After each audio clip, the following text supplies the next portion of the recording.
ஏசப்பா உயிர் தெழுந்துட்டு அப்படி நேராக பரலோகத்துக்கு போயிருந்துருக்கலாம். அவர் போயிருந்துருக்கலாம். போயிருந்தா யாருக்குமே ஒன்றும் தெரிஞ்சிருக்காது. அவர் கல்லில் இருந்தாரா இல்லை உயிர் தெழுந்து போயிட்டாரா யாருக்குமே தெரிஞ்சிருக்காது. ஆனால் ரோம பேரரசு அந்த இராணுவ துருப்புகிட்ட என்ன சொல்லியிருந்தாங்க, காசை கொடுத்து அவங்க சீசர்கள் அவரை தூக்கிட்டு போயிட்டாங்க அப்படின்னு ஒரு பொய் சொல்லு அப்படின்னு சொல்லி என்ன செஞ்சிட்டாங்க, ஏவி விட்டு இருந்திருக்காங்க. ஆனால் ஏசப்பா தன்னை முழுவதுமாக வெளிப்படுத்தினார். ஒரு அலையிலையா சொல்லுங்க, அலையிலுயா. தன்னை முழுவதுமாக வெளிப்படுத்தி இயேசு என்று சொன்னார். அது மாத்திரமல்ல, அந்த சீசர்கள் இயேசு போயிட்டாரு, இனிமேல் நம்ம வாழ்க்கை முடிஞ்சு போச்சு, நான் பழைய வேலைக்கே நான் திரும்ப போகிறேன் அப்படின்னு சொல்லிட்டு எல்லாரும் என்ன செஞ்சாங்க, பழையபடி மீன் பிடிக்க போயிட்டாங்க. இயேசு பார்த்தார், அட பாவிகளா, நான் உங்களை 40 நாள் உபவாசம் இருந்து உங்களை ஒவ்வொருவரையும் நான் தேர்ந்தெடுத்தேன், ஒவ்வொருவராக தேடி போய் நான் தேர்ந்தெடுத்தேனே. எதுக்கு உங்களை தேர்ந்தெடுத்தேன்? எனக்கு பின்னால் சுவிசேஷத்தை அறிவிக்கும்படி, எனக்கு பின்னால் ஊழியம் பண்ணும்படி, எனக்காக நீங்கள் எழும்பி பிரகாசிப்பீங்க, எனக்காக வெளிச்சம் கொடுப்பீங்க, எனக்காக ஜாதிகளை சொந்தமாக்குங்க, எனக்காக அநேக ஆத்துமாக்கள் ஆதாயம் பண்ணுவீங்க, அநேக விழுந்து போன மக்களை பரலத்தை கொண்டு வரும்படி உங்களை நான் முன்குறித்து வச்சுருந்தேன். ஆனால் நீங்கள் இந்த சட்டத்துக்கு அந்த நாட்டுக்கு பயந்து பழையபடி மீன் பிடிக்க போயிட்டீங்களே என்று சொல்லி ஏசப்பா என்ன பண்ணார் தெரியுமா, தேடி வர்றார், தேடி வர்றார். ஆனால் அவருக்கு பழைய தொழிலுக்கு போகிறாங்க, வலையை போடுறாங்க, மீன் பிடிக்கிறாங்க, மீன் கிடைக்கல. ஏசப்பா தன்னை வெளிப்படுத்தணும், இவங்க தெரிஞ்சுக்கணும், நான் உயிரோட எழுந்துட்டேன் அப்படின்னு தெரிஞ்சுக்கணும். அப்படிங்கிறதுக்காக சீசர்கள் மத்தியில் கடலில் வலையை போட்டு மீன் பிடிச்சிக்கிட்டு இருக்கிறாங்க. ஆனால் மீன் பிடிச்சிட்டு வரும்போது ஒரு மீனும் கிடைக்கல. ஏசப்பா நிற்கிறார். அந்த அதிகாரத்தை எடுத்து வாசிப்போம். யோவான் 21 3-21, யோவான் 21 அதிகாரம் 3-21. சீக்கிரம்.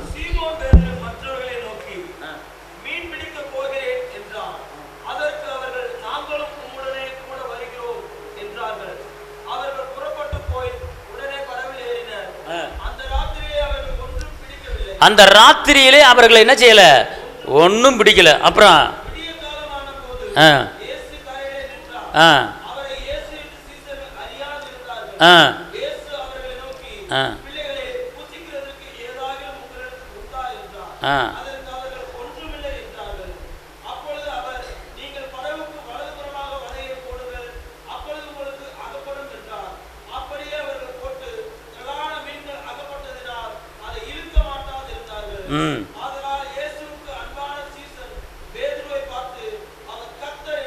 பார்த்தீங்களா? இப்போ பார்த்துக்கொள்ளுங்க, இயேசு அவங்களுக்கு தெரியாமல் இருந்தாங்க.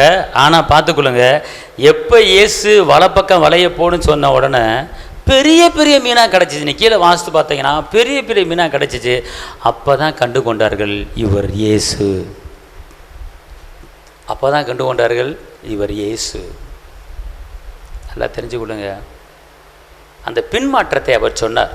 ஐயா, நான் உங்களை எதுக்கு நான் தேர்ந்தெடுத்தேன், உனக்கு எதுக்கு நான் ரட்சிப்பை கொடுத்தேன், உனக்கு எதுக்கு அபிஷேகத்தை கொடுத்தேன், உனக்கு எதுக்கு வேதத்தை கொடுத்தேன், உனக்கு எதுக்கு ரட்சிப்பின் அனுபவத்தை கொடுத்தேன், உனக்கு எதுக்கு இயேசுங்கிற பிள்ளைங்கிற அதிகாரத்தை கொடுத்தேன். இந்த அதிகாரத்தை பற்றி இயேசுங்கிற பிள்ளைங்கிற அந்த உணர்வை பெற்றும் நீ பழையபடி நீ உலகப்பரமான வாழ்க்கைக்கு நீ போகலாமா, பழையபடி உலகப்பரமான எண்ணங்களுக்கு நீங்கள் இடம் கொடுக்கலாமா, பழையபடி நீங்கள் உலக சிந்தைக்கு நீங்கள் கொடுத்து இடம் கொடுத்து வாழலாமா அப்படி என்று சொல்லி இயேசு தன்னை வெளிப்படுத்துகிறார். மகனே, உன்னை நான் தேர்ந்தெடுத்திருக்கிறேன், மகனே உன்னை அழைச்சிருக்கிறேன், மகனே உன்னை தெரிஞ்சிருக்கிறேன், நீ வா என் வேலையை பார்.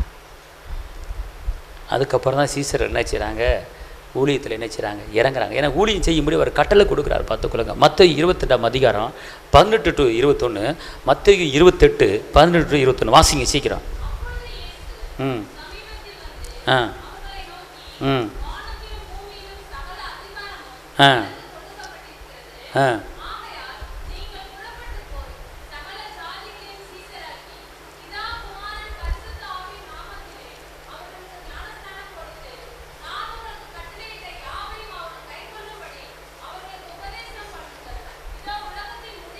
சகல நாட்களிலும் நான் உங்க கூட இருக்கிறேன். பாருங்க, இன்னைக்கு இந்த வார்த்தையை தான் உங்களுக்கு சொல்றாரு, எனக்கு சொல்றாரு. நல்லா தெரிஞ்சு கொள்ளுங்க. அப்ப நான் உங்களுக்கு கட்டளையிட்ட யாவையும் அவர்கள் கைகொள்ளும்படி அவர்களுக்கு என்ன செய்யுங்க? நீங்க உபதேசம் பண்ணுங்கள். உன்னை ரட்சிப்படைய வச்சதுக்கு எதற்காக? உனக்கு மீட்பு கொடுத்தது எதற்காக? உன் பாவங்களை மன்னிப்பதற்கு எதற்காக? உனக்கு குடும்பத்தை கொடுத்தது எதற்காக? உன்னை வாழ வைக்க எதற்காக? அப்படி என்று கேட்டால், நீ என்னுடைய சுவிசேஷத்தை பிறருக்கு அறிவிக்கும்படியாக உபதேசம் பண்ணுங்கள். உலகத்து முடிய படைந்தான் நான் உங்கள்கிட்ட இருக்கிறேன். நீ என்னுடைய காரியத்தை நீ உபதேசம் பண்ணு, என் காரியத்தை நீ சுவிசேஷமா அறிவி. நீ எதை பத்தியும் கவலைப்படாத. யார் உனக்கு என்ன ஒண்ணு சேதம் ஒண்ணு விளைவிக்க முடியாது. காரணம், நான் உங்கூட என்ன செய்றேன்? இருக்கிறேன். அவர் சொல்றாரு, இந்த உலகத்துக்கு முடிவு படி சகல நாட்கள் என்ன செய்றேன்? உங்கூட நான் இருக்கிறேன் அப்படிங்கிறார். அன்பார்ந்தவர்களே, உயிர்த்தெழுந்த பிற்பாடு இயேசுவானவர் நமக்கு கற்றுக் கொடுக்கிற ஒரு காரியம், உயிர்த்தெழுந்த பிற்பாடு இயேசு நமக்கு சொல்லுகிற ஒரு காரியம், மகனே மகளே, நீ பழையபடி மீன்பிடி தொழிலுக்கு போயிடாத, நீ பழையபடி உலகபரமான எண்ணத்துக்கு போயிடாத, நீ பழையபடி பழைய வாழ்க்கைக்கு போயிடாத, நீ பழையபடி தண்ணீடிக்க போயிடாத, நீ பழையபடி தம்மடிக்க போயிடாத, நீ பழையபடி கூத்தாட போயிடாத, பழையபடி சினிமா படம் பார்க்க போயிடாத, பழையபடி நீ கண்ட இடத்துக்கு போகாத, நீ பழையபடி பரியாசக்கார உட்காரத்துல உட்கார போகாத. நான் உன்னை பைய சொல்லி அழைத்திருக்கிறேன், நீ என் பிள்ளை, நீ என்ன பண்ற? நான் உன்னை அறிஞ்சிருக்கிறேன், நீ வா, என்கிட்ட வா, என்கிட்ட வந்து என்னுடைய நாமத்தை பறைசாற்றும்படி, என் நாமத்தை உபதேசம் பண்ணும்படி உன்னை நான் பெயர் சொல்லி அழைத்திருக்கிறேன். நீ என்னை தெரிந்து கொள்ளவில்லை, நானும் உன்னை தெரிந்து கொண்டேன். நீ பிதாட கேட்கும்போது நீ கனி கொடுக்க முடியும், அந்த கனி உங்ககிட்ட நிலைத்திருக்க முடியும். நான் உன்னை ஏற்படுத்தினேன், நான் உனக்கு ஒரு வாக்குத்தத்தம் கொடுக்கிறேன். இந்த உலகம் முடிய வரை, கடைசி வரை நான் உன் கூட தான் இருப்பேன். உனக்கு எந்த சேதமும் வராது. எந்த மனிதனோ எந்த அதிகாரிகளோ உனக்கு ஒரு சேதம் விளைவிக்க நினைத்தால் அது உன்னை தொட முடியாது. உன்னை தொடுகிறவன் என் கனிமையை தொடுகிறான், எந்த சேதம் உனக்கு வராது. நீ என்னை குறித்து உபதேசம் பண்ணு, என்னை குறித்து பிறருக்கு அறிவி, என்னை குறித்து பிறருக்கு சொல் என்று இயேசுவானவர் உங்களுக்கு எனக்கு அவர் கட்டளை கொடுக்கிறார். உயிர்த்தெழுந்த இயேசு, உயிர்த்தெழுந்த இயேசு அவர் கட்டளை கொடுக்கிறார். பார்த்துக்கொள்ளுங்க. சகல ஜாதிகளுக்கு போய் சொல்லுங்க. ஒரு ஜாதியில, ரெண்டு ஜாதியில, சகல ஜாதிகளுக்கு கடந்து போங்க. ஒரு வட்டம் போட்டு உட்கார்ந்துகிட்டு இருக்கிறாங்க. உங்க குடும்பம் ரட்சிப்படைஞ்சிருச்சு, நாங்க பரலத்துக்கு வந்தா போதும் அப்படிங்கிற ஒரு சுயநலமான வாழ்க்கை வாழக்கூடாது. இந்த உலகம் அழிந்து கொண்டிருக்கிறது, இந்த உலகம் பொல்லானுக்குள்ள போய் கொண்டிருக்கிறது. உங்களை என்னை கர்த்தர் எதற்காக அழைத்திருக்கிறாரு? இந்த ஜனத்தை எனக்குன்னு தெரிந்திருக்கிறேன், இவர்கள் என் துதியை சொல்லி வருவார்கள் என்று தெரிந்திருக்கிறார். அது மாத்திரமல்ல, அநேகர்களுக்கு அவருடைய சுவிசேஷத்தை அறிவிக்கும்படி அவர் நம்மளை தெரிஞ்சிருக்கிறார். ஆமீன் சொல்லுங்க. இந்த வசனம் சீசர்களுக்கு தான் சொன்னார் அப்படின்னு நீங்க நினைச்சுறாங்க. திருப்பி அந்த வசனத்தை வாசிங்க, அப்போ போய் உங்களுக்கு. நான் உங்களுக்கு கட்டளையிட்ட யாவையும் அவர்கள் கை கொள்ளும்படி அவர்களுக்கு உபதேசம் பண்ணுங்கள். அதாவது இயேசுவுடைய கட்டளை வேதத்தில் இருக்கா, அந்த வேதத்தை நீங்கள் உபதேசம் பண்ணணும். உங்கள் வீட்டுக்குள்ளே முதல் உபதேசம் பண்ணணும், அக்கம் பக்கத்தில் உபதேசம் பண்ணணும், நீங்கள் போகிற இடத்துல உபதேசம் பண்ணணும். அந்த உபதேசம் எப்படிப்பட்ட உபதேசமாக இருக்குன்னு கேட்டால், அவர்கள் கை கொள்ளுகிற உபதேசமாக இருக்க வேண்டும். நீங்கள் சொன்னால் அவர்கள் கேட்கிற உபதேசமாக இருக்க வேண்டும். காரணம், நீங்கள் பண்ணுகிற உபதேசம் அவர்கள் பாவங்களை மன்னிக்க வைக்கும். நீங்கள் பண்ணுகிற உபதேசம் அவர்கள் இயேசுவின் பிள்ளைகளை மாறுவார்கள். நீங்கள் பண்ணுகிற உபதேசம் அவர்கள் வெற்றி வாழ்க்கை வாழ்வார்கள். நீங்கள் பண்ணுகிற உபதேசம் அவர்கள் மரித்தார்கள் பரலோகத்துக்கு போவார்கள். அப்படிப்பட்ட உபதேசத்தை பண்ணும்படி அந்த வெற்றி வேறு அந்த விடுதலை நாயகரை பிறருக்கு அறிவிக்க கர்த்தர் உங்களை தெரிஞ்சிருக்கிறார். கர்த்தர் உங்களை தெரிஞ்சிருக்கிறார். சகல ஜாதிகளுக்கு போய் சொல்லுங்க அப்படிங்கிறார். அப்ப இது நம்ம மேல விழுந்த ஒரு கடமை. பார்த்துக்கொள்ளுங்க. அந்த உயிர்த்தெழுந்த நாளிலே இயேசப்பா சொல்றாரு, எனக்காக ஊழியம் செய்யுங்க. எங்க நீங்க ஒரு நபரை தேர்ந்தெடுத்து இயேசு அறியாத அந்த உள்ளத்துல இயேசுவை நீங்க சொல்லிட்டீங்கன்னு வச்சுக்கொள்ளுங்களேன், சொல்லிக்கிட்டே இருங்க. கண்டிப்பான முறையிலே அவர்கள் இயேசுவை ஏற்றுக்கொள்வார்கள். அதுதான் இயேசுவுக்கு செய்கிற ஒரு வேலை, இயேசுவுக்கு செய்கிற ஒரு கடமை உங்களுக்கு. இது நம்ம மேலே விழுந்த ஒரு கடமைங்க, கடமை. ஒரு பெத்த தாய் ஒரு பிள்ளையை வளர்த்து ஆளாக்கி படிக்க வைக்குது, படிக்க வச்சுட்டு திருமணம் முடிச்சு வைக்குதுன்னா அது தாய் மேலே விழுந்த தாப்பை மேலே விழுந்த கடமை. உன்னை படிக்க வச்சுட்டே நீயே கல்யாணம் முடிச்சுக்க, எப்படியும் போ, எவனையும் முடிச்சுக்க அப்படின்னு எந்த தாய் பவனை யாரும் என்ன செய்ய மாட்டாங்க, சொல்ல மாட்டாங்க. தாய் தகப்பனுக்குள்ள கடமையை செய்யணும். பிள்ளையை பெத்தெடுப்பது பெரிய காரியம் கிடையாது. அதை கண்ணுங்கருத்தமாக வளர்க்கணும், கண்ணுங்கருத்தமாக படிக்க வைக்கணும், கண்ணுங்கருத்தமாக பராமரிக்கணும், கண்ணுங்கருத்தமாக கல்யாணம் முடிச்சு வைக்கணும். அது நம்ம மேலே விழுந்த ஒரு கடமை. அதே போல் இந்த கடமை அழிஞ்சு போயிடும். பார்த்துக்கணும், இந்த கடமை அழிஞ்சு போயிடும். ஆனால் இயேசப்பா செஞ்ச ஒரு கற்பனை கட்டளை நம்ம சரியாக கடைப்பிடிச்சுன்னு வச்சுக்கொள்ளுங்களேன். இன்றைக்கி பெத்த பிள்ளை இருக்கும், பொம்பளை பிள்ளை இருக்குது. இன்றைக்கி வீட்டில் இன்றைக்கி அப்பா அம்மா நீங்கள் தான் எல்லாமே, அம்மா கடைசி வரை என் கூட இருக்கணுமா அப்படிலாம் சொல்லுங்கள். ஆனால் கல்யாணம் முடித்த பிற்பாடு தான் கட்டின புருஷனை ஒரு வார்த்தை சொன்னால் போதும், எப்பா நீங்கள் அவரை பற்றி பேசாதீங்க அப்படின்னு சொல்லுங்க. பதுக்குள்ளுங்க நம்மளுக்கு எங்கேயோ தூக்கி அடப்பாவி, நான் பித்து உன்னை வளர்த்து உன்னை ஆளாக்கி உன்னை படிக்க வச்சு இவ்வளோ பண்ணி வச்சுருக்கிறேன், இப்போ வந்து ஆளை பற்றி எதுவும் பேசக்கூடாதுங்கிற. இது அவங்க சொல்லலை, ஏசப்பா சொல்ல வைக்கிறார். ஏன் அப்படின்னா ஆதியாமத்தில் தேவன் ஒரு சாபத்தை போட்டார். இன்னைக்கு புருஷன்காரன் கீழே போட்டு மிதிப்பான், மண்டையை உடைப்பான், அவளை இவ்வளோன்னு பேசுவான். ஆனால் தான் புருஷனை வேறு ஒருத்தன் யாராவது குறை சொன்ன பார்த்து, ஏய் என் புருஷனை பற்றி ஏன் குறை பேசுனேன், நல்லா இருக்காது பார்த்துக்க. என் புருஷன் என்னை அடிப்பார், என்னை மிதிப்பார், என்னை கொலை கூட பண்ணுவார், நீ கேட்க நீ யார் ஓடி போயிரு அப்படின்வான். உனக்கு போய் வக்காலத்து வந்தேன் மாதிரி போத்தா அப்படின்ட்டு போயிடுவான். நடக்குது உலகத்தில் சம்பவங்கள். ஏன்னு கேட்டால் உன் ஆசை புருஷனை பற்றி இருப்பதா. நல்லா தெரிஞ்சுக்கொள்ளுங்க. அப்போ தாய் தப்பேன் ஒரு கடமையாக பிள்ளைகள் செஞ்சு வைக்கிறாங்க. ஆனால் அந்த பிள்ளைக்கு என்ன ஆயிடுதுன்னு கேட்டிங்கன்னா, தன்னுடைய எண்ணங்கள் என்ன செய்யுது, அப்படியே எங்கிட்டு போயிடுது, எங்கே போயிடுது, எங்கே போகுது. எங்கள் அம்மாவை என்னால் பார்க்காம இருக்க முடியல, எங்கள் அப்பாவை பார்க்காம இருக்க முடியல, எங்கள் அம்மா ஊ அப்படின்னு சொல்லுங்க. ஆனால் கல்யாணம் முடிச்சு ஒரு 3 மாதம் 6 மாதம் கழித்து பார்த்துக்கொள்ளுங்க, என்ன வீட்டுக்கார எப்படி இருக்கான் அப்படின்னு கேட்டால், சரி எப்பா நீங்கள் என்னை பற்றி பேசுங்க, ஏன் வீட்டுக்காரை பற்றி பேசாதீங்க அப்படின்னு சில சகோதரிமார்கள் சொல்கிறத காதார கேட்டிருக்கிறேன். அதான் ஆசை புருஷனை பற்றி இருப்பது. அப்போ தாய் போய் செஞ்ச கடமை, உன்னை இப்படி எப்படி வளர்த்தேன், என்னை இப்படி கேட்டுவிட்டையே, அதை அப்படி தான் கேட்கும். நீ இவருக்கு இவருடைய கடமையை நீ சரியாக செஞ்சுப்பார். இவர் கொடுத்துருக்கிறாரு கடமை நம்மளுக்கு. உன் பிள்ளை நீ எவ்வளோ தான் செலவு பண்ணி எத்தனை 50 ரூபா 100 ரூபா கட்டி கொடுத்தாலும் போயிட்டு அத்தா அம்மா போயிட்டு டாட்டா அப்படின்னு போயிட்டே இருக்கும். 50 ரூபான்னு போட்டால் பார்த்தா இன்னொரு சேலை எடுத்துக்கொடு, வருஷம் எங்களுக்கு கிறிஸ்துமஸ் சேலை எடுத்துக்கொடு, ஈஸ்டருக்கு சேலை எடுத்துக்கொடு, எனக்கு பிறநாள் ஒரு தோட்டம் எடுத்துக்கொடு அப்படின்னு சொல்லி அம்மா அப்போ போட்டு தொந்தரவு பண்ணிக்கிட்டு தான் இருக்குங்க. கல்யாணம் முடிச்சா நகையை போட்டால் முடிஞ்சு போச்சு போயிட்டு வா அப்படின்னு டாட்டா காட்டினாலும் அடுத்து வந்து தலை கிறிஸ்துமஸ்ன்னு வந்து நிற்பாங்க பார்த்துக்கொள்ளுங்க, அடுத்து தலை ஈஸ்டர்னு வந்து நிற்பாங்க பார்த்துக்கொள்ளுங்க. அப்புறம் இவருக்கு ட்ரெஸ்ஸு அவங்களுக்கு ட்ரெஸ்ஸு, ஏம்மா எனக்கு இன்னொரு செயின் இருந்தால் நல்லா இருக்கும் அப்படின்னுங்க. அப்புறம் எதாவது வாங்கி போடுங்க. அதோட முடியுன்னு பார்த்தாச்சு, கல்யாணம் முடிஞ்சு போச்சுடா, சோழி முடிஞ்சிடா அப்படின்னு பார்த்தா அதுக்கப்புறம் ஒவ்வொரு விசேஷத்துக்கு வந்து நிற்கிங்க. அங்கேருந்து வரும்போதே போனை போட்டு வந்துடுங்க, வர்றேன். எங்கள் வீட்டுக்காருடைய தம்பி வீட்டுக்காரம்மா வந்து அவங்க வீட்டுக்கு பிறந்த நாளுக்கு அவங்க வீட்டுக்கார ஒரு செயின் எடுத்து போட்டிருக்கிறாருமா, அவங்க அம்மா வந்து போட்டு போனாங்கம்மா அப்படின்னு சொல்லி, அப்போ நீ என்னம்மா சொல்கிற, அவங்க போட்டு நீ எடுத்து போடு, போட்டுக்கிட்டே இருக்க வேண்டியதான். ஆனால் கடைசி வரைக்கும் கூட வராது இந்த அன்பு, இந்த பாசம். ஆனால் இயேசுடைய கடமை நீங்கள் செஞ்சு பாருங்க, இயேசுடைய வேலையை நீங்கள் செஞ்சு பாருங்க, இயேசுவின் சுவிசேஷ பிறகு அறிவிச்சு பாருங்க. கடைசி வரைக்கும் உங்களுக்கு வாழ்க்கையில் எந்த பிக்கல் பிடுங்களும் இல்லாமல் கர்த்தரே உங்களுக்கு துணையா இருந்து, எந்த தாயை கவனிக்காலும் சரி, எந்த தாப்பையும் கவனிக்காட்டாலும் சரி, எந்த பிள்ளைகளை கவனிக்காலும் சரி, இந்த உலகத்தை உண்டாக்குனவர் அவருக்காக நீங்க கற்பனை கட்டளை கீழ்ப்படிந்து அவருக்காக நீங்க உழைக்கும் போது, அவருக்காக சுவிசேஷத்தை நீங்க அறிவிக்கும் போது, கர்த்தர் உங்களை கரம் பிடிச்சு நடத்துவது மாத்திரமல்லாமல் உங்கள் தேவைகளை சந்திப்பது மாத்திரமில்லாமல் இங்க மரிச்சாலும் உங்களை பரலத்து கொண்டு போற தெய்வம் அவர்தான். அதுதான் அவர் கட்டளைக்கு நீங்க கீழ்ப்படியணும்.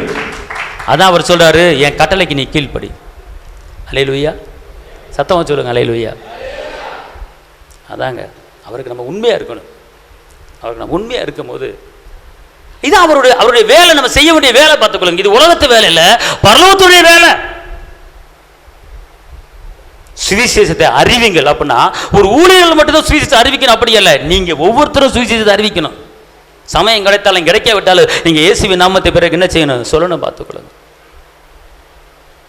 நம்பிக்கையோடு வாழணும். பார்த்துக்கொள்ளுங்க, நம்முடைய மனக்கண்கள் திறக்கப்பட வேண்டும். இயேசு ஜீவிக்கிறார். அதாவது வெளிப்பிரகாரமா இயேசு நல்லவர், இயேசு அற்புதம்னு சொல்வது பெரிய காரியம் கிடையாது. உள்ளத்தின் ஆழத்திலிருந்து சொல்லணும். ஒரு வசனத்தை எடுத்துக்கொள்ளுங்க, லூக்கா 24:13-31. லூக்கா 24:13-31. இந்த கதையை நான் சொல்லிடுறேனே. 2 சீடர்கள் என்ன செய்கிறாங்க, நடந்து போய்கிட்டு இருக்கிறாங்க. நடந்து போய் கொண்டு இருக்கும்போது இயேசுவானவர் அவர்களோடு சேருகிறார். இயேசுவானவர் அவர்களோடு என்ன செய்கிறாரு, சேருகிறார். சேர்ந்த உடனே இயேசுவை பற்றி இயேசுக்கிட்டே பேசிட்டு வர்றாங்க. அப்போ இயேசுவர் சொல்கிறார், யார் அப்படின்னு கேட்கும்போது, உனக்கு தெரியாதா, இந்த ஊரில் தான் வாழ்கிறியா, நீ எங்கே வாழ்கிற அப்படின்னு கேட்டுட்டு, ஒரு இயேசுன்னு ஒருத்தர் இருந்தார், அவர் நல்லவர், அவர் வல்லவர், அவர் அற்புதர், அதிசயர், அநேகர் சுகத்தை கொடுத்தாரு, அநேக செத்த பிரேதங்களை அப்படிப்பட்டவரை அடித்து சிலுவையில் தொங்க விட்டாங்க அப்படின்னு பேசும்போது, எவ்வளோ தூரம் எம்மாவூர்லேருந்து ஜெருசலேம் எவ்வளோ தூரம், எத்தனை மைல் தூரம் நடந்து வர்றாங்க? 8 மைல் தூரம். எத்தனை மைல் தூரம் நடந்து வர்றாங்க? வேதம் என்ன சொல்லுது? எத்தனை மைல் போட்டிருக்கு? 8 மைல் தூரம் நடந்து வர்றாங்க. 8 இது நடந்து வரும்போது இயேசுக்கிட்டே பேசிக்கிட்டு இயேசு தான் தெரியாமல் நடந்து வந்துக்கிட்டு இருக்கிறாங்க. இன்னைக்கு உள்ளத்தின் ஆழத்திலிருந்து இயேசுவான உங்களோட சொல்கிறாரு, அந்த வசனம் சொல்லுது, அவர் அப்பத்தை பெற்ற உடனே அவர்கள் கண்கள் திறக்கப்பட்டது. இருதய கண்ணு, இந்த கண்ணு கிடையாது, இருதய கண்ணு என்ன செய்யுது? திறக்கப்பட்டது. பார்த்துக்கொள்ளுங்க. அப்பனா அவர்கள் நம்பிக்கை அற்றவர்களாக இருந்தார்கள். நீங்கள் நம்பிக்கையோடு இருங்க என்றவர் சொன்னார். அன்பார்ந்தவர்களே, இந்த நாளிலே இந்த வேளையிலே இயேசுவானவரை முழு உள்ளத்தோடு, இப்போ நீங்கள் பாட்டு பாடுறீங்கன்னா, அவர் பிரசனத்தை உணராமல் இருந்தீங்கன்னா, அவரோட வல்லமை உணராமல் இருந்தீங்கன்னா, அவர் கூட நீங்கள் சும்மா நடக்கிற மாதிரி தான், யாரோடு நடக்கிற மாதிரி தான். ஆனால் அவர் பிரசனத்தை உணர்ந்து நம்பிக்கையோடு விசுவாசத்தோடு நீங்கள் தேவனை மகிமைப்படுத்திங்கன்னா, உள்ளத்தின் ஆழத்திலிருந்து அவரை நீங்கள் ஆராதிக்கிறீங்க. அவர் கண்கள் என்ன செய்து திறக்கப்படுகிறது. அல்லேலூயா சொல்லுங்கள், சத்தம் அல்ல, அல்லேலூயா சொல்லுங்கள் எல்லாரும் சொல்லுங்கள். நம்பிக்கையினால் நான் வாழ்வு பெறுவேன், நண்பனே நீ கலங்காதே. அல்லேலூயா சத்தமாக சொல்லுங்கள். அல்லேலூயா. நம்பிக்கையினால் நான் வாழ்வு பெறுவேன், நண்பனே நீ பயப்படாதே. நம்பிக்கையினால் நீ வாழ்வு பெறுவாய், நண்பனே நீ பயப்படாதே. பயம் வேண்டாம், திகில் வேண்டாம், படைத்தவர் உன்னை நடத்தி செல்வார். பயம் வேண்டாம், திகில் வேண்டாம், படைத்தவர் உன்னை நடத்தி செல்வார். நம்பிக்கையினால் நீ வாழ்வு பெறுவாய், பயப்படாதே. அதிசய கல்வாரி சிலுவையினார் அனைத்தையும் செய்து முடித்து விட்டார். அதிசய கல்வாரி சிலுவையிலே அனைத்தையும் செய்து முடித்து விட்டார். தழும்புகளால் நீ சுகமானார், தயவினால் மறுபடி பிறந்து விட்டார். தழும்புகளால் நீ சுகமானார், தயவினால் மறுபடி பிறந்து விட்டார். பயம் வேண்டாம், திகில் வேண்டாம், படைத்தவர் உன்னை நடத்தி செல்வார். பயம் வேண்டாம், திகில் வேண்டாம், படைத்தவர் உன்னை நடத்தி செல்வார். நம்பிக்கையினால் நீ வாழ்வு பெறுவாய், நண்பனே நீ பயப்படாதே. நம்பிக்கையினால் நீ வாழ்வு பெறுவாய், நண்பனே நீ பயப்படாதே. நல்லா கவனிச்சுக்கொள்ளுங்க. உயிர்த்தெழுந்த பிற்பாடு அவர் நம்பிக்கையை கற்றுக் கொடுத்தார். உயிர்த்தெழுந்த பிற்பாடு விசுவாசத்தை கற்றுக் கொடுத்தார். தோமா அவர் காயப்பட்ட காயத்தை பார்க்காமல் நான் நம்ப மாட்டேன் என்று ரொம்ப பிடிவாதம் பண்ணார். பார்த்துக்கொள்ளுங்க. ஏசு உயிர்த்தெழுந்தான்னு சொல்கிறீங்க நீங்கள், நான் நம்ப மாட்டேன். அவர் கையை பார்த்து அவர் கையில் காயம் இருந்தால் தான் நம்புவேன் அப்படிங்கிறார் தோமா. அவருக்குள்ள ஒரு அவிசுவாசம். இயேசுவானவர் அவிவிசுவாசத்தை நீக்கும்படி விசுவாசமாக இரு என்று, இதோ என் காயத்தை உனக்கு நான் காட்டுகிறேன் என்று காயத்தை காட்டினார். அந்த தோமா தான் நம்ம தமிழ்நாட்டில் வந்து ஜீவனை ரத்தத்தை விட்டார். பார்த்துக்கொள்ளும். எல்லாருமே ஒரு சில காரியங்களை தவறி இருக்கிறார்கள். பேதுரு தவறி இருக்கிறாரு, தோமா தவறி இருக்கிறாரு, எல்லாமே தவறி இருக்கிறாங்க. ஆனால் ஏசப்பா எல்லாத்தையும் மன்னிக்கிற தெய்வம் தான். ஒருவேளை நீங்கள் நானும் பல தவறுகள் செய்திருக்கலாம், ஆனால் இயேசுவானவர் மன்னிப்பார். நான் இந்த ஊழியத்தை செய்கிறதுக்கு தகுதி இல்லை, அந்தளவுக்கு எனக்கு அந்தஸ்து இல்லைன்னு நினைக்காதீங்க.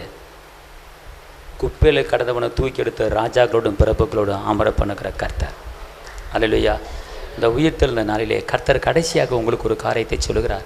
வாசிங்க லூக்கா 24:50-51. லூக்கா 24:50-51. ஆ ஆ அல்லேலூயா. இயேசுவானவர் உயிர்த்தெழுந்த பிற்பாடு கடைசியாக தன் வாயை திறந்து சொன்ன வார்த்தை என்ன வார்த்தை தெரியுமா? திருப்பி அந்த வசனத்தை வாசிங்க. பின்பு அவர்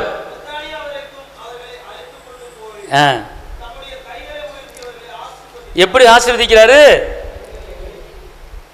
ஆசீர்வதிக்கிறாரு. இன்னைக்கு அவர் ஆசீர்வதிச்ச போல நம்மளும் என்ன செய்யணும்? ஆசீர்வதிக்கணும். எதுக்கு பெரிய பெரிய ஊழியக்காரங்க கையில் உயர்த்தி ஆசீர்வதிக்கிறாங்க அப்படின்னு கேட்டால், அந்த கையில் உயர்த்தி ஆசீர்வதிக்கும் போது ஆசீர்வாதம் கடந்து வருகிறத உணர முடியும். இப்போ 2 கையை கட்டிக்கிட்டு பிள்ளைகளே ஆண்டவரே இவரை நான் ஆசீர்வதிக்கிறேன் அப்படின்னா அந்த ஆசீர்வாதம் கடந்து போகாது. கையில் உயர்த்தி ஆசீர்வதிக்கணும். நீங்கள் உங்கள் பிள்ளையாக இருக்கலாம், உங்கள் குடும்பத்தில் யாராவது சொந்தக்காரங்க இருக்கலாம். நீங்கள் ஆசீர்வதித்து ஜெபம் பண்ணும்போது உங்கள் வலக்கையை அந்த பிள்ளைக்கு நேராக நீட்டி நீங்கள் என்ன செய்யுங்க? ஆசீர்வதிங்க. இயேசுவனை உயிர்த்தெழுந்து பரலோகத்துக்கு போகிறதுக்கு முன்னால் தான் வலக்கரத்தை நீட்டி தான் என்ன செய்கிறார்? ஆசீர்வதிக்கிறார். பார்த்துக்கொள்ளுது. ஒரு பெரிய கட்டளை ஒன்று அவர் கொடுத்துட்டு போல, ஒரு பயத்தை ஒன்று அவர் கொடுத்துட்டு போல. ஒழுங்காக இருந்துக்க, நிலத்தை கொண்டு போயிடுவேன் அப்படிலாம் ஏசப்ப யாருமே பயன்படுத்தலை. அவர் பயத்தை நீக்கினார். ஏன் பயந்து போய் உட்காந்துருக்கிறீங்க எல்லாரும், வெளியே வாங்கப்பா அப்படின்னு சொல்லி பயத்தை போக்குறது பரிசுத்த ஆவியை ஊதுனார். பார்த்துக்கொள்ளுது. பலப்பட்டார்கள். சமானத்தை கொடுத்தாரு, விசுவாசத்தை கொடுத்தாரு, நம்பிக்கையை கொடுத்தாரு. கடைசியில் நீங்கள் நல்லா இருங்கப்பா அப்படின்னு சொல்லி ஆசீர்வதிச்சார். பார்த்துக்கொள்ளு. நல்லா இருங்கப்பா அப்படின்னு ஆசீர்வதிச்சார். உயிர்த்தெழுந்த பிற்பாடு கூட ஏசப்பா செய்த நன்மைகள் எவ்வளோ நன்மைகள் பார்த்துக்கொள்ளுங்க. 1 அழாதே என்று சொன்னார், அழுகையை தொடச்சார். 2 விசுவாசத்தை வர்த்திக்க பண்ணினார். 3 நம்பிக்கை வளர்த்தார். 4 அவர்களை ஆசீர்வதித்தார். நல்லா தெரிஞ்சு கொள்ளுங்க. பரிசுத்த ஆவியை ஊதினார். பலவீனமாக உள்ளவர்களுக்கு, பயந்தவர்களுக்கு பயத்தை நீக்கினார். பார்த்துக்கொள்ளுங்க. உயிர்த்தெழுந்த பிற்பாடு செய்த அற்புதம் அது மாத்திரமில்ல, உயிர்த்தெழுந்த பிற்பாடு செய்த இன்னொரு அற்புதம், வலப்பக்கத்தில் வலையை போடுங்கன்னு சொல்லி பெரிய பெரிய மீன் கிடைக்கும்படி தம் வார்த்தை அனுப்பி. ஆனால் ராமுழுது மீன் பிடிச்சி காலையில் வெறும் வலையோடு வர்றாங்க. ஏசப்பா உயிரோடு இருக்கும்போது இந்த சம்பவம் நடக்குது. பேதுருட்ட பேசுகிறாரு, நீ ஆழத்தில் கொண்டு வலையை போடு அப்படிங்கிறாரு. வலையை போட்டுன பெரிய மீன் வருது. அந்த நேரத்தில் சீசராக மாறினா அதை பேதுரு திருப்பி மனமாறி உலகத்தை பக்கம் போய் திருப்பி மீன் பிடிக்க போயிட்டாரு. பழையபடி கூட எடுத்துட்டாரு, பழையபடி படகை தூக்கிட்டாரு, பழையபடி வலையை எடுத்துட்டாரு. அந்த இடத்துக்கு திரும்பி போய் நான் ஏற்கனவே அழைச்சிருக்கிறேன், ஏற்கனவே தெரிஞ்சிருக்கிறேன், திருப்பி பழையபடி உலகத்துக்கு போகிறேன், வா மகனை கூப்பிட்டாரு. பார்த்துக்கொள்ளுங்க. கூப்பிட்டா வரமாட்டான்னு சொல்லிட்டு ஒரு அற்புதத்தை பண்ணுறாரு. பார்த்துக்கொள்ளுங்க. அந்த அற்புதம் பண்ண பிற்பாடு தான் இவர் தேவன் இயேசு என்று அறிந்து கொண்டார். அதே போல் இன்றைக்கி உங்கள் வாழ்க்கையில் இந்த உயிர்த்தெழுந்த காரியங்கள் இயேசு என்னென்ன செஞ்சாரோ உங்களை அப்படியே செய்கிறாரு. அது மாத்திரம் இல்லை, உயிர்த்தெழுந்த பிற்பாடு அவர் பரலோகத்துக்கு ஏறி போகிறதுக்கு முன்னால் அவர் ஆசீர்வதித்தார். அந்த ஆசீர்வாதம் உங்களை தங்குவதாக. எல்லாம் அப்படியே எந்திரிச்சு நிற்போம். சோத்திரம் ஆண்டவரே, சோத்திரம் ஆண்டவரே, சோத்திரம் ஆண்டவரே. அவர் எல்லாரையும் ஆசீர்வதித்தார். ஒரு பாலா தோரபா. அதே போல் நீங்களும் எல்லாரும் என்ன செய்ய? ஆசீர்வதிங்க. நீங்கள் ஆசீர்வதிக்கும் போது கர்த்தர் உங்கள் வாழ்க்கையில் ஒரு பெரிய மாற்றத்தை அவர் செய்வார். ரீபாலா தூரபாலா தூனமா துஷந்த நகந்த நமல கரலரபா. ஹல்லேலூயா. நன்றி ஆவியானவரே, நன்றி ஆவியானவரே, நன்றி ஆவியானவரே. அப்பா உம்மை ஆராதிக்கிறோம். ஆராதரபாலா தூரபா தூரபாலா கரலரபா. ஹல்லேலூயா. இன்று முதல் நான் உன்னை ஆசீர்வதிப்பே, எல்லையில்லா நன்மைகளால் நிரப்பிடுவே. இன்று முதல் நான் உன்னை ஆசீர்வதிப்பே, எல்லையில்லா நன்மைகளால் நிரப்பிடுவேன். பெரிய இனமாக்கி ஆசீர்வதிப்பேன், உனது பெயரை நான் உயர்த்திடுவேன். பெரிய இனமாக்கி ஆசீர்வதிப்பேன், உனது பெயரை நான் உயர்த்திடுவேன். ஆசீர்வாத வாய்க்காலாய் நீருப்பாய், ஆசீர்வாத வாய்க்காலாய் நீருப்பாய். இன்று முதல் நான் உன்னை ஆசீர்வதிப்பேன், எல்லையில்லா நன்மைகளால் நிரப்பிடுவேன். செல்லும் இடமெல்லாம் காவலாய் நான் இருப்பேன், சொன்னதை செய்திடுவேன், கைவிட மாட்டேன். செல்லும் இடமெல்லாம் காவலாய் நான் இருப்பேன், சொன்னதை செய்திடுவேன், கைவிடவே மாட்டேன். நீ வாழும் எந்த தேசம் உனக்கு தந்திடுவேன், நீ வாழும் எந்த தேசம் உனக்கு தந்திடுவேன். இன்று முதல் நான் உன்னை ஆசீர்வதிப்பேன், எல்லையில்லா நன்மைகளால் நிரப்பிடுவேன். இன்று முதல் நான் உன்னை ஆசீர்வதிப்பேன், எல்லையில்லா நன்மைகளால் நிரப்பிடுவேன். அவர் சொல்கிறார், பறவை பாய்கின்ற ஆறுகள் நீதான், நதியோர வளர்கிற தோட்டமும் நீதான், வாசனை தருகிற சந்தனமும் நீதான் என்று அவர் உங்களை ஆசீர்வதிக்கிறார். உயிர்த்தெழுந்த இயேசு கடைசியாக சீசர்களை ஆசீர்வதித்து தான் பரலோகத்துக்கு கடந்து சென்றார். இந்த உயிர்த்தெழுந்த நாளிலே கர்த்தர் உங்களை ஆசீர்வதிக்கிறார். இயேசு உங்களை ஆசீர்வதிக்கிறார். நீங்கள் வாழ்ந்திருக்கும்படி ஆசீர்வதிக்கிறார். நீங்கள் உயர்ந்திருக்கும்படி ஆசீர்வதிக்கிறார். நீங்கள் சுகமாய் வாழும்படி ஆசீர்வதிக்கிறார். நீங்கள் கையிட்டு செய்கிற எல்லா வேலைகளையும் ஆசீர்வதிக்கிறார். நீங்கள் மலைமையில் இருக்கிற பட்டணங்களில் உயர்ந்திருக்கும்படி அவர் ஆசீர்வதிக்கிறார். இதுவரை நடத்தின எபினேசர் இன்னமும் உங்களை ஆசீர்வதித்து அவர் பிறகு பண்ணுகிறார் இருக்கிறார். தகப்பனே, உம்மை நன்றியோடு துதிக்கிறோம், உம்மை ஸ்தோத்திரிக்கிறோம். இந்த நாளிலே இன்று முதல் உன்னை நான் ஆசீர்வதிப்பேன் என்ற அந்த வசனத்தை வச்சு உம்முடைய பிள்ளைகளை நீர் எப்படி கரத்தை நீட்டி அன்று சீசர்களை ஆசீர்வதித்தீரோ, இப்போது சொல்லப்படுகிற அந்த ஆசீர்வாதங்கள் உம்முடைய உயிர்த்தெழுந்த நாளிலே உம்முடைய பிள்ளைகளுக்கு கடந்து போக முடியாது. இந்த நிகழ்ச்சியை பார்த்து கொண்டிருக்கிற ஒவ்வொருவருக்கும் இந்த ஆசீர்வாதம் கடந்து போகும்படி நான் ஜெபிக்கிறேன். ஏசப்பா, இவர்கள் பலி பெருகும்படி நான் ஆசீர்வதிக்கிறேன். இவர்களை கையிட்டு செய்கிற எல்லா வேலைகளையும் இவளை நான் சொல்ல நீங்கள் ஆமென் சொல்லுங்க. இயேசுவே, இவர்கள் பலி பெருகும்படி நான் ஆசீர்வதிக்கிறேன். இவர்கள் கையிட்டு செய்கிற எல்லா வேலைகளையும் நான் ஆசீர்வதிக்கிறேன். இவர்கள் இடம் கொண்டு பெருகும்படி ஆசீர்வதிக்கிறேன். இவர்கள் செழித்தோங்கி வளரும்படி ஆசீர்வதிக்கிறேன். இவர்கள் செய்கிற தொழில், பிசினஸ், வேலைகள் அது வாய்க்கும்படி ஆசீர்வதிக்கிறேன். இயேசுவின் நாமத்தில் இவர்கள் சுகத்தின் வல்லமை உண்டாகும்படி ஆசீர்வதிக்கிறேன். இவர்களுக்கு சமாதானம் உண்டாகும்படி ஆசீர்வதிக்கிறேன். இவர்கள் வெற்றி வாழ்க்கை வாழும்படி ஆசீர்வதிக்கிறேன். இவர்கள் செய்கிற எல்லா காரியமும் வாய்க்கும்படி ஆசீர்வதிக்கிறேன். சந்ததி பெருகும்படி ஆசீர்வதிக்கிறேன். ஒளிமர கன்றுகள் போல இவர்கள் வளரும்படி ஆசீர்வதிக்கிறேன். ஆசீர்வாதத்துக்கு பாத்திரமானவர்கள் இவர்கள் ஆசீர்வாதங்களை சுதந்திரிப்பதாக. தகப்பனே, உங்களுடைய வல்லமை இவர்களுக்குள்ளே கடந்து வரட்டும். உங்களுடைய பலன் இவர்களுக்குள்ளே கடந்து வரட்டும். வந்திருக்கிற ஒவ்வொருவரையும் ஆசீர்வதிங்க இயேசுவின் நாமத்தில் பிதாவே, ஆமென். என் ஆத்மாவே கர்த்தரை ஸ்தோத்திரி, என் முழுவதுமே பரிசுத்த நாமத்தை ஸ்தோத்திரி. என் ஆத்மாவே கர்த்தரை ஸ்தோத்திரி, கர்த்தர் செய்த சகல உபகாரங்களை மறவாதே. ஆமென்.